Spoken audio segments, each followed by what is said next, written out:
I am a normal person. I'm a normal person. I'm kind of just a dude. I was just your average apolitical citizen. So back to my point. I'm a normal person. We, the normal people, because we're just people. I am seriously just a normal person. As I can't emphasize this enough, a normal person. I'm kind of just a normal person. A lot of other normal people like me. I am a normal person. I'm a normal person. I'm kind of just a dude. I was just your average apolitical citizen. So back to my point. I'm a normal person. We, normal people. Because we're just people. I am seriously just a normal person. As I can't emphasize this enough. A normal person.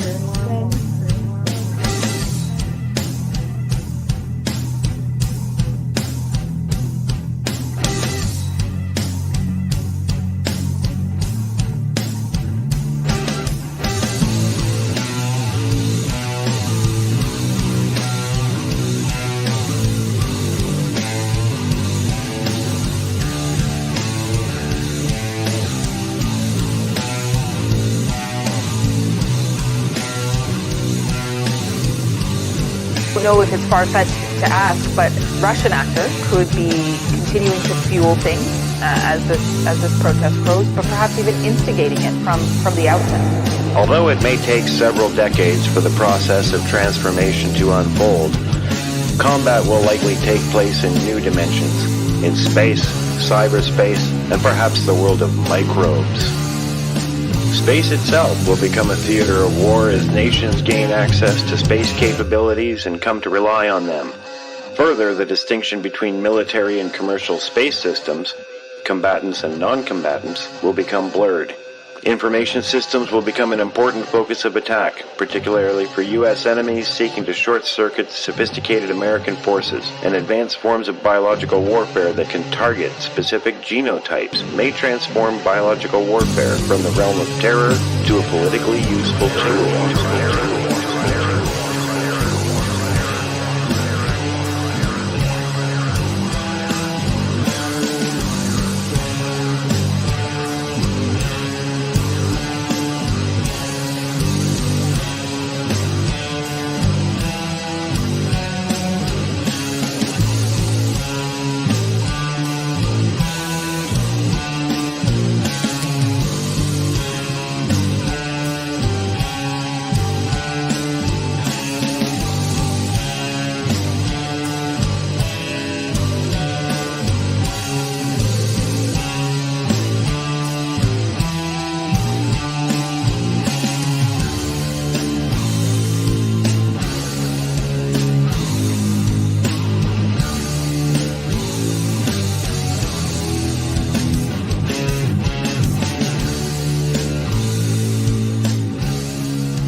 Let's get ready to spread 'em.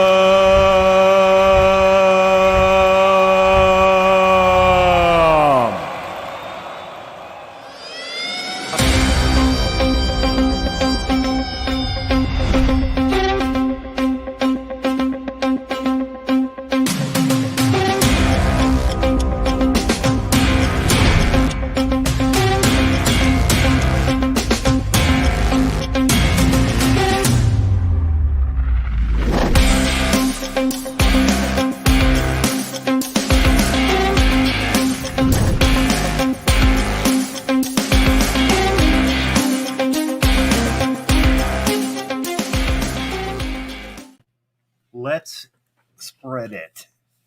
Hello, everyone, and welcome to an excellent show that we've thrown together tonight. We're really excited to have John Beaudoin on, a fellow Frenchman, because we're all French here in Canada, right? Yeah. That's right. Rain in from the Yukon. What's going on up there? Not too much. It's been a milder January, which has been weird but pleasant at the same time. So, yeah, just busy doing homesteading and work, and it's just kind of going along. It's been good. How are the chickens? Chickens are okay. Yeah, we lost one like a couple weeks ago.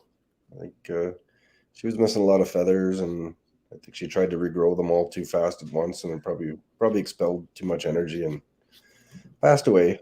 That was kind of sad. But Pushing those feathers out. pushing those feathers out. Well, it's a lot of energy.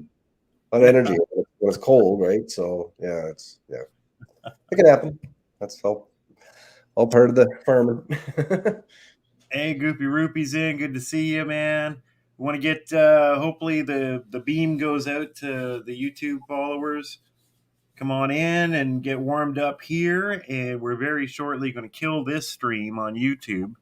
Because do I even have to explain why? We got a strike just for trying to upload a video questioning some COVID narratives. So we know the writing's on the wall. We're getting over to Rumble. We're streaming on Odysee tonight too. If anyone wants to check to see how that's going, because that's a first for us. Never been up live on Odysee yet, but we're taking care of all corners of things. We're on Odysee tonight too. Yeah.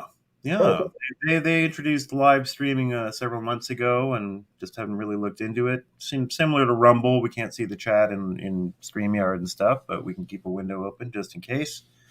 Need everybody on Rumble, and we already see Miss Weasel on Rumble, which is great. This is good. We're starting to get interaction on Rumble. This is what we need. Okay, yeah. Get on it, because YouTube is what it is. Well, exactly. AM. It's not going to be All that climate change. Don't give Trudeau any more ideas. Oh my God! Well, his new idea. Did you see? We found some more graves. Yeah, I saw that today. Here we go. Yeah. Here we go. And then, like 5 minutes after that, they find out they killed the brother of the BLM founder. The cops did. Did you hear about really? that? Yeah. No, I didn't. So I'm like, oh, we're gonna have like church burnings in Canada, and we're gonna go back to the 2020 BLM riots in America. Here we go. Here we go. Oh no. Yeah. Whatever you do, don't pay attention to what's going on with the World Health Organization right now and ratifying the contract for what to do, take over our governments when the next pandemic comes. Mm-hmm. Yeah, don't pay attention to that. Don't pay attention to that. It's unmarked graves and BLM. It's okay. I got a gas stove. I'm all good. Not for long. Not for long. Head in with all your full auto weaponry. Yeah. Exactly. RCMP will show up. Okay, well, we'll take your 223s and your LG gas range. Goopy Roopy says, turns out he died in the hospital, not by cops. Yeah, so, I mean, that's right. I mean, usually you dig into these things and there's a very, very good reason why the guy died. So we'll see what it is. The video released, the cop is going pretty ham on that taser, though, I'll tell you. He's just like, oh, you got that yet? You got that yet? Uh-huh. He's just like, he moves again. He's like, just like, man, come on, guys. Like, just keep it in check a little bit. I know you got to get them under control, but like, everything's filmed these days. They should know a little better. Yeah. Where did that happen? I'm not sure where that was. It was in Canada, though, you said? No. Oh, it was America? No. Oh, okay. I just saw the video and went, oh shit, here we go, race riots. Oh, right. Cool. Speaking of gas stoves, you guys should check out Tripwire contracts for gas providers. If U.S. demand drops, they can sell an open market to Europe for 7x. Yeah, it's going to be interesting times. We all seem intent collective West, so to speak, on destroying our economies and destroying all energy sources. And I mean, I just don't even know what we're doing. And where did this gas stove thing come from? How did that even start? Why? And then all of a sudden, everything's gas. Yeah. Jeez. Well, I'm hoping it'll be like monkeypox. It'll just go away. Yeah. It's like monkeypox. It'll just go away. It'll just go away. Heard. Yeah. Okay, so in our travels, it's been getting way more intense on Twitter. We've gotten into a group known as the Four Amigos on Twitter, which has turned into a giant group that's getting people together, getting more and more organized and worked up about all this COVID insanity, and has made really great connections for us. And over there, post-Musk, spaces on Twitter have really blown up, and this is like talk radio on Twitter. And I guess the ease of access, just having it right there, and you can pop right in and talk to. And there's streams I popped into where the Kim.com, Elon Musk are having an argument about something. Some of the biggest doctors and names in media just pop in and check out what's going on. Twitter Files one today was like 11,000 people listening, and some of the biggest names in the world of media and stuff are on there, and it's becoming quite intense. So Twitter's become a real mover for us, and through listening to Spaces and through a member of the group with us there is John Beaudoin. So we're going to say it with a Beaudoin kind of Quebec accent, because c'est le propre way. And yeah, so we wanted to. He hops onto Spaces and blasts a bunch of truth at people, and you can even hear the doctors are speechless with the kind of data that he's found. Don't want to overhype it too much. I think we should probably bring him on, eh, Rain? Yeah, let's bring him in and we'll get her going. Yeah, I think we just got to run a little bit of an intro first.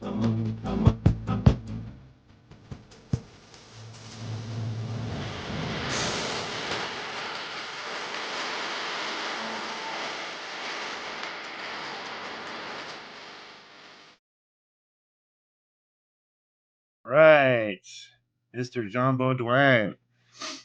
Wasn't sure, what song to put up there. I thought that was. Yeah, well, I appreciate that very much. Yeah, man. Oh, well, really good to have you on. This has been we've really been looking forward to this. It came together kind of last minute, but so much does in life, right? Really enjoyed hearing you in Spaces and the work you've been doing.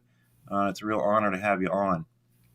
Honored to be heard. Thank you very much, guys.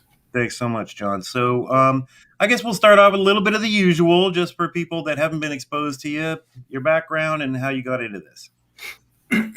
All right. Well, my career was in engineering, mostly sales. So I sold contracts to develop semiconductors, and then at the end was research and development to develop processes for semiconductors. So, I've been around a lot of really smart technical people my whole career. And, I walk in, I'm the dumb guy in the room. I don't have a PhD or a master's or anything like that. I don't do design work. I just know a little bit enough to communicate among the lawyers that have to sign off on the contracts, and the finance guys, the CFOs of the companies that have to put up the money for the contracts, and the CEOs that, they have to sign off on it, and the CTOs or VPs of engineering. So they don't communicate real well sometimes in companies, because the technical guys are talking kind of gibberish technical stuff, and I got to translate it into something the finance guy can understand. Otherwise, it takes a month for those guys to communicate because they miscommunicate. So that was my career. I did that for, 25, 30 years. And then, I've said it in every podcast. So I lost my son, and I sat on the couch for a few years doing nothing, and then COVID hit, and my other son said, "This is all BS." And I was like, "No, Charlie, man, you got to take this seriously. People are dying." And, in the back of my mind, I'm not into vaccines and stuff. I had them as a kid, but I'm deaf in one ear because I got a shot of streptomycin and penicillin. Oh, And it made me go deaf in one ear. They learned in 1968 you can't mix those two, and they learned on kids, and they made a bunch of kids go completely deaf. So I'm lucky I've had one ear for, since I was 4 years old. So for the last 54 years, because I'm 58. Rain and I just dodged that bullet. Yeah. Oh, yeah. Yeah. Or like 2 years later, we were getting our injections. That was the Hong Kong flu they did that for. And it was regional. I think it was I grew up in Connecticut. It might have been a Connecticut, Massachusetts thing. But I went into data and I found out that they're doing bad stuff, man. The CDC messed with a file. I had found an error in the file, and they took it down. I alerted them to it. They took it down for 36 hours, and when it came back, just fix it. All you can do is change the numbers. Doesn't matter if they're historical numbers that shouldn't change, right? Yeah. They should change 2014 through 2018 data. Oh, we'll just change those numbers to make 2020 look like a bad thing, So I caught them, except I was naive, so I didn't save anything. So right. But well, what set you off there? What did you detect? Well, it took me a while to remember this, because on some videos you'll hear me say, I don't know, I can't remember. But I went back and looked at something, and I realized it was pneumonia and influenza. So they used to separate, and then they'd put like respiratory, and then they do pneumonia and influenza. And when you added them up, it didn't work out, and there were also blanks. And they said the blanks were there to make sure personal data didn't get through. I mean, everything's de-identified anyway. There's no names in that data. Why are they leaving blanks? So everything was just kind of crazy.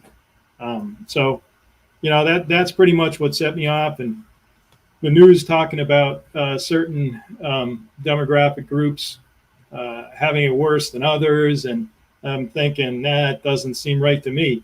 So I looked into it, did a study real quick, wrote a paper. There's no difference. Oh, the black people have darker skin, so the vitamin D, and I believe in the vitamin D. Vitamin D is important. Don't get me wrong. I'm not disputing that vitamin D is important in this whole COVID matter. I'm disputing the fact that they said, 32% of black people are dying, and they're only 13% of the population. So what I did was I went into the data, and I looked in 5 boroughs of New York City individually, Cook County, Illinois, which includes Chicago, the top, the northernmost counties of New Jersey, and Massachusetts. And by the time I was done, it was the same population. The same percentage of the population were dying by race as where COVID was. So you weren't seeing a difference in race? What's that? You weren't seeing a difference in race? Nope. It Right. was the percentages of people dying of COVID matched by race, matched the percentage of population by race where COVID was. What they were doing, the news, is they were including, Montana, Wyoming, North Dakota, South Dakota, all these places that are predominantly white, which skewed the data to make it look as though. So anyway, they were lying, and they knew it. I mean, they don't make mistakes. Wait, hold on a second. Wyoming's predominantly white? Yeah. Sorry, go ahead. Yeah, what is it, 600,000 people, so it doesn't add very much. But, I would move there in a heartbeat. I like the ocean, but something to be said for getting away from everybody from Boston, Yeah, being out a little kind of flatter, kind of in the interior, a little safer. I know what you mean. So moving forward, you got the idea somewhere to go actually get the records, the actual death certificates, and go to the source and bypass this aggregate number. Yeah. So the studies I did in the first year had to do with climate. I figured out some seasonal triggers that still I don't think I've heard spoken of anywhere else. I looked at 50 different locations around the world, and I figured it out. And every single place I knew where the breaks were going to be before I even looked. because my model worked in every place except Bolivia. And when I figured out, I looked at a satellite photo and I noticed that it was all kind of barren in the capital city in Bolivia. And excuse me, not in the capital city. I think it was the city La Paz. It's the biggest city. It's not the capital. My mistake was that it was, I think it was 10,000 feet. And I'm thinking that Bolivia is in the jungle, in my head. And I'm like, why is this happening? Well, when I figured out the altitude and I looked up the temperature, I'm like, oh, I get it. The people from the jungle, I say the jungle, like the Amazon rainforest, whatever. That's where the capital is. I think they would commute to the altitude when it got really hot and humid. So my model still worked. I figured out what was happening with the people and how they move around. So fast forward to how I got the death certificates. I went to law school for a year, and I got kicked out because I wouldn't take the vaccine. And they signed a contract with me to give me a law education. They changed that contract in the middle. They took my money, and then they kicked me out. So, I want my money back. So I got a lawsuit for that. And then I got another lawsuit against the governor and stuff. That's for the death certificates. So why did I get the death certificates? We have a group in Massachusetts called Team Reality Massachusetts. Great group of people, like the Twitter group I talked to you guys in. So I didn't want my name on all these state FOIAs. It's a public records request, we call it, but the state FOIA. So we spread them around. Everybody, I said, hey, you guys want to do this? Yeah, sure, we'll do them. So I spread them around, and one of them hit pretty big. We got the entire death certificate database from Massachusetts for 2015 through August of 2022. And I started analyzing it. It was like a forensic process. Or what am I going to look for? I'm not a doctor. I don't know. So I just did all cause. And when I did all cause, that led me to something else, and it led me to something else. So I'd find anomalies. Why is that there? Why is that little bump there? And so I go and I inspect the little bump. And when I started to unravel it, I started to realize that there are what's called a Simpson's paradox. Let's say something goes down by 2 and something else goes up by 3, and what you see is a +1. You don't see the -2 and the +3 because you see this all cause or a bundle of stuff.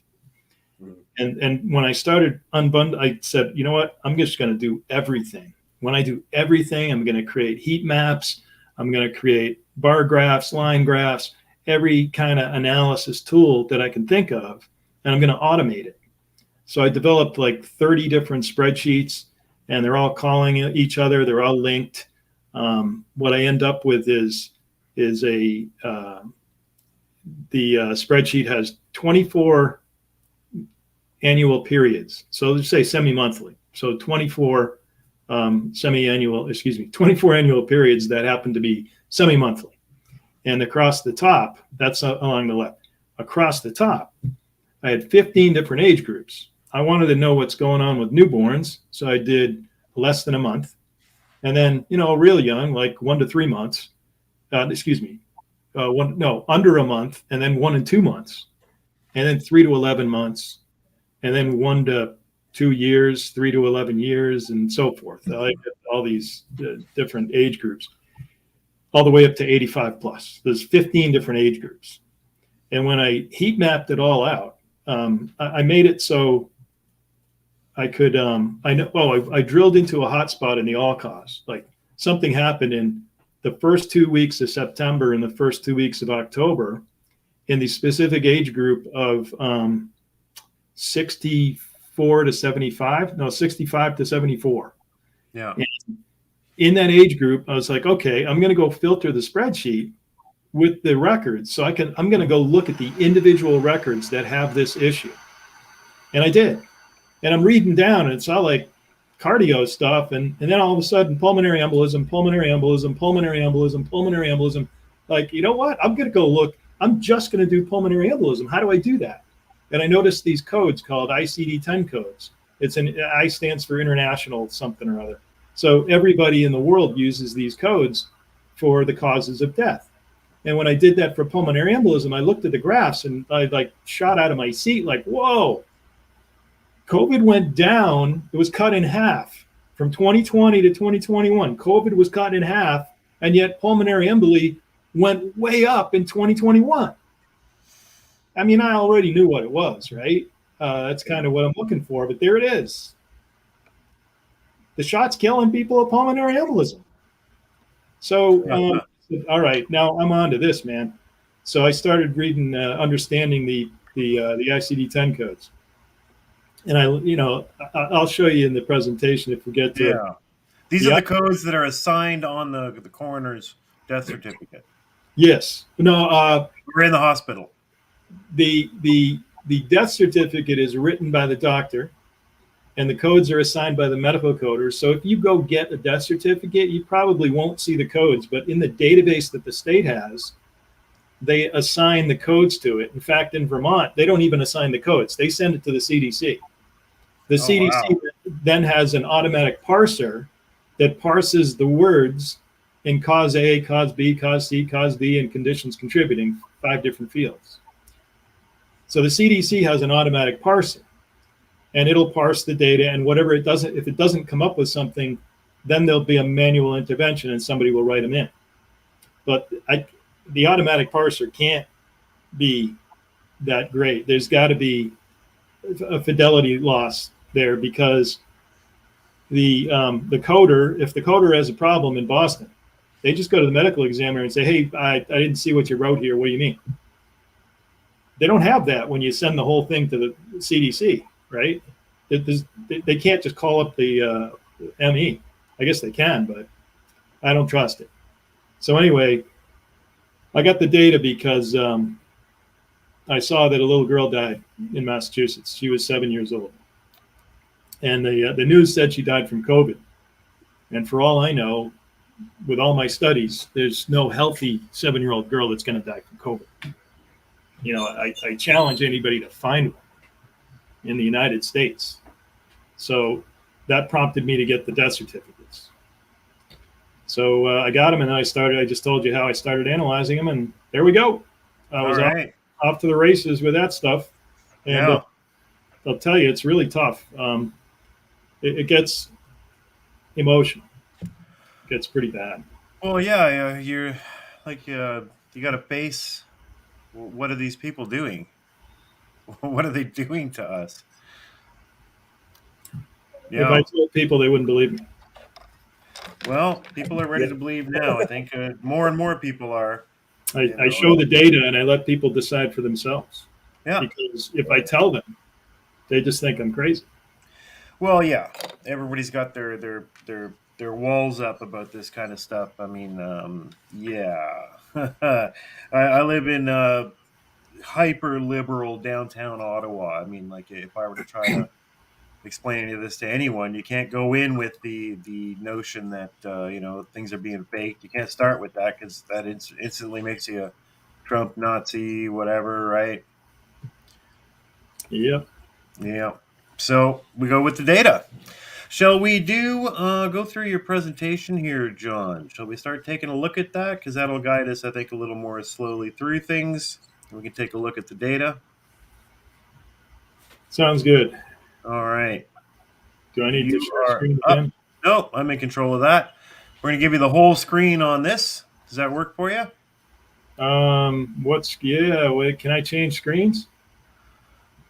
What do you need? I put it in a different window. Oh, you've got that screen going. Oh, yeah. I was going to get rid of all that stuff on the side. You bet. Go for it and reshare. To stop sharing and share the new window. Right, stop screen. We're gonna switch over to Rumble maybe before we do this. Yeah. Good idea, Rain. All right, everyone on YouTube, we are going to switch off the YouTube stream so that we can talk about real, actual shit, not just what Google wants to hear. And I am killing this stream in 3, 2, 1. Bye.